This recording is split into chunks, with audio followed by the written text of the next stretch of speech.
विचार ही जीवन का निर्माण करते हैं।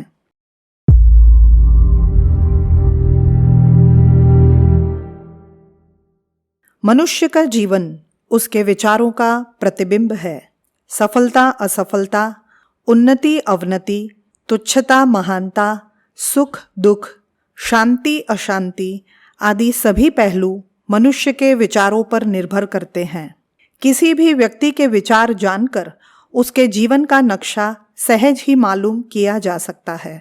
मनुष्य को कायर वीर, स्वस्थ अस्वस्थ, प्रसन्न अप्रसन्न कुछ भी बनाने में उसके विचारों का महत्वपूर्ण हाथ होता है। तात्पर्य यह है कि अपने विचारों के अनुरूप ही मनुष्य का जीवन बनता बिगड़ता है। अच्छे विचार उसे उन्नत बनाएंगे तो हीन विचार मनुष्य को गिराएंगे। स्वामी रामतीर्थ ने कहा था, मनुष्य के जैसे विचार होते हैं वैसा ही उसका जीवन बनता जाता है। स्वामी विवेकानंद ने कहा था, स्वर्ग और नर्क कहीं अन्यत्र नहीं, इनका निवास हमारे विचारों में ही है। भगवान बुद्ध ने अपने शिष्यों को उपदेश देते हुए कहा था, भिक्षुओं, वर्तमान में हम जो कुछ हैं अपने विचारों के ही कारण, और भविष्य में जो कुछ भी बनेंगे वह भी अपने विचारों के ही कारण। शेक्सपियर ने लिखा है, कोई वस्तु अच्छी या बुरी नहीं है, अच्छाई बुराई का आधार हमारे विचार ही है। ईसा मसीह ने कहा था, मनुष्य के जैसे विचार होते हैं वैसा ही वह बन जाता है। प्रसिद्ध रोमन दार्शनिक मार्क्स आर्लियस ने कहा है, हमारा जीवन जो कुछ भी है हमारे अपने ही विचारों के फलस्वरूप है। प्रसिद्ध अमेरिकी लेखक डेल कार्नेसी ने अपने अनुभवों पर आधारित तथ्य प्रकट करते हुए लिखा है, जीवन में मैंने सबसे महत्वपूर्ण कोई बात सीखी है तो वह है विचारों की अपूर्व शक्ति और महत्ता। विचारों की शक्ति सर्वोच्च तथा अपार है। संसार के समस्त विचारकों ने एक स्वर से विचारों की शक्ति और उसके असाधारण महत्व को स्वीकार किया है। संक्षेप में, जीवन की विभिन्न गतिविधियों का संचालन करने में हमारे विचारों का ही प्रमुख हाथ रहता है। हम जो कुछ भी करते हैं विचारों की प्रेरणा से ही करते हैं। संसार में दिखाई देने वाली विभिन्नताएं, विचित्रताएं भी हमारे विचारों का प्रतिबिंब ही है। संसार मनुष्य के विचारों की छाया है। किसी के लिए संसार स्वर्ग है तो किसी के लिए नर्क। किसी के लिए संसार अशांति, क्लेश, पीड़ा आदि का आगार है तो किसी के लिए सुख सुविधा संपन्न उपवन। एक सी परिस्थितियों में एक सी सुख सुविधा समृद्धि से युक्त दो व्यक्तियों में भी अपने विचारों की भिन्नता के कारण असाधारण अंतर पड़ जाता है। एक जीवन में प्रतिक्षण सुख सुविधा, प्रसन्नता, खुशी, शांति, संतोष का अनुभव करता है तो दूसरा पीड़ा, शोक, क्लेशमयी जीवन बिताता है। इतना ही नहीं, कई व्यक्ति कठिनाई का अभावग्रस्त जीवन बिताते हुए भी प्रसन्न रहते हैं तो कई समृद्ध होकर भी जीवन को नारकीय यंत्रणा समझते हैं। एक व्यक्ति अपनी परिस्थितियों में संतुष्ट रहकर जीवन के लिए भगवान को धन्यवाद देता है तो दूसरा अनेक सुविधाओं को पाकर भी असंतुष्ट रहता है, दूसरों को कोसता है महज अपने विचारों के ही कारण। प्राचीन ऋषि मुनि अरण्य जीवन बिताकर कंद मूल फल खाकर भी संतुष्ट और सुखी जीवन बिताते थे और धरती पर स्वर्गीय अनुभूति में मग्न रहते थे। एक ओर आज का मानव है जो पर्याप्त सुख सुविधा, समृद्धि, ऐश्वर्य, वैज्ञानिक साधनों से युक्त जीवन बिताकर भी अधिक क्लेश, अशांति, दुख व उद्विग्नता से परेशान है। यह मनुष्य के विचार चिंतन का ही परिणाम है। अंग्रेजी के प्रसिद्ध लेखक स्विफ्ट अपने प्रत्येक जन्मदिन पर काले और भद्दे कपड़े पहनकर शोक मनाया करते थे। वह कहते थे, अच्छा होता यह जीवन मुझे न मिलता, मैं दुनिया में न आता। इससे ठीक विपरीत अंधे कवि मिल्टन कहा करते थे, भगवान का शुक्रिया है जिसने मुझे जीवन का अमूल्य वरदान दिया। नेपोलियन बोनापार्ट ने अपने अंतिम दिनों में कहा था, अफसोस है मैंने जीवन का एक सप्ताह भी सुख शांति पूर्वक नहीं बिताया, जबकि उसे समृद्धि, ऐश्वर्य, संपत्ति, यश आदि की कोई कमी नहीं रही। सिकंदर महान भी अपने अंतिम जीवन में पश्चाताप करता हुआ ही मरा। जीवन में सुख, शांति, प्रसन्नता अथवा दुख, क्लेश, अशांति, पश्चाताप आदि का आधार मनुष्य के अपने विचार है, अन्य कोई नहीं। समृद्ध व ऐश्वर्य संपन्न जीवन में भी व्यक्ति गलत विचारों के कारण दुखी रहेगा और उत्कृष्ट विचारों से अभावग्रस्त जीवन में भी सुख, शांति, प्रसन्नता का अनुभव करेगा। यह एक सुनिश्चित तथ्य है। संसार एक शीशा है, इस पर हमारे विचारों की जैसी छाया पड़ेगी वैसा ही प्रतिबिंब दिखाई देगा। विचारों के आधार पर ही संसार सुखमय अथवा दुखमय अनुभव होता है। पुरोगामी, उत्कृष्ट, उत्तम विचार जीवन को ऊपर उठाते हैं, उन्नति, सफलता, महानता का पथ प्रशस्त करते हैं, तो हीन, निम्नगामी, कुत्सित विचार जीवन को गिराते हैं। विचारों में अपार शक्ति है। शक्ति सदैव कर्म को प्रेरणा देती है।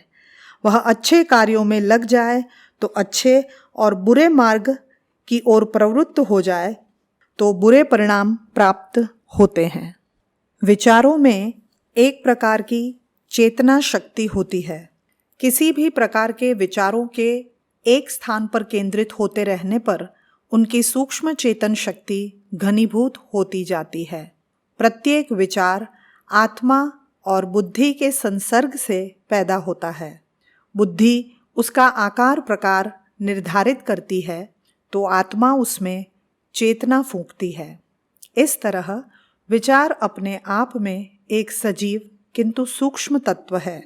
मनुष्य के विचार एक तरह की सजीव तरंगे हैं जो जीवन, संसार और यहाँ के पदार्थों की प्रेरणा देती रहती हैं।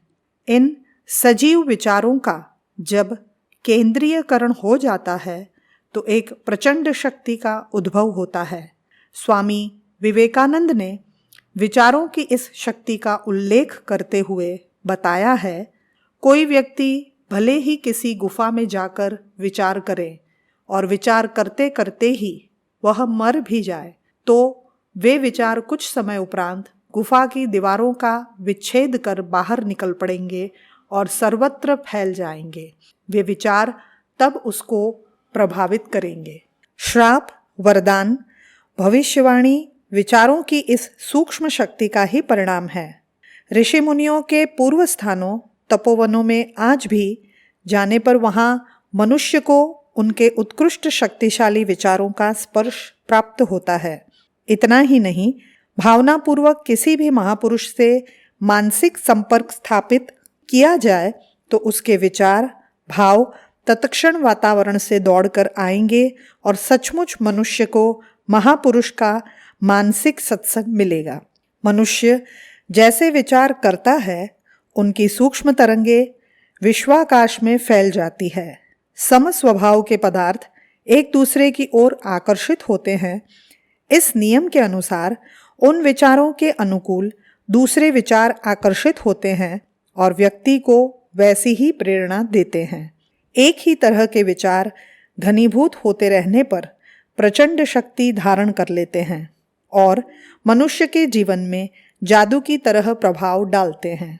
जीवन के अन्य पहलुओं की तरह ही मनुष्य के स्वास्थ्य का बहुत कुछ संबंध उसके विचारों पर ही होता है। मनः शक्ति, विचार क्षण क्षण मनुष्य के स्वास्थ्य पर प्रभाव डालते रहते हैं। लोग अपने आप को रोगी, बीमार, कमजोर महसूस करते हैं। उनका शरीर भी वैसा ही बन जाता है। शरीर एक यंत्र है जो विचारों के अनुसार मनः शक्ति की प्रेरणा से काम करता है। जैसे विचार होंगे वैसा ही प्रभाव शरीर पर दृष्टिगोचर होगा।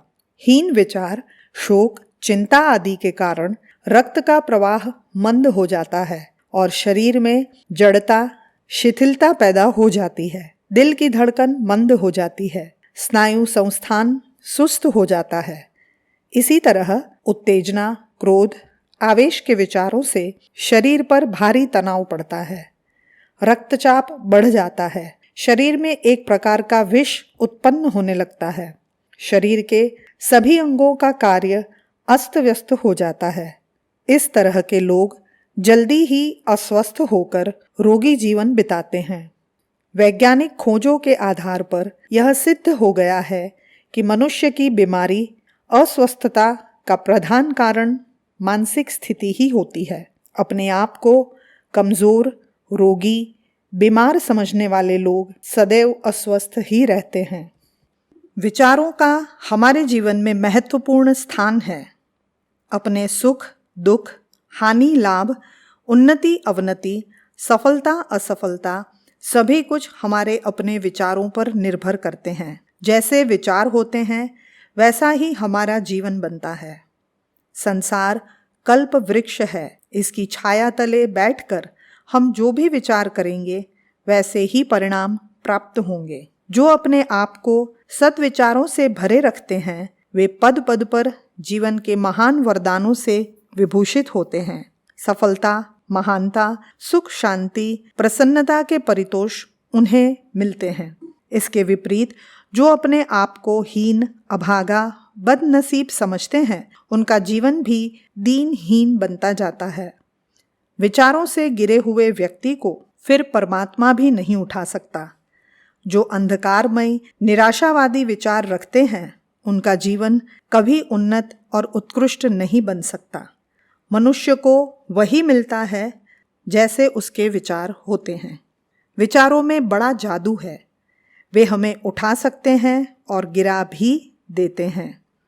आवश्यकता इस बात की है कि हमें आशावादी, उदार, दिव्य, पुरोगामी, उत्कृष्ट विचारों से अपने मन को सराबोर रखना चाहिए। हीन और बुरे विचारों से छुटकारा पाने के लिए उच्च दिव्य विचारों का अभ्यास करना आवश्यक है। बुरे विचारों को सद्विचारों से काटना चाहिए। पुस्तक विचारों की अपार और अद्भुत शक्ति, लेखक पंडित श्री राम शर्मा आचार्य।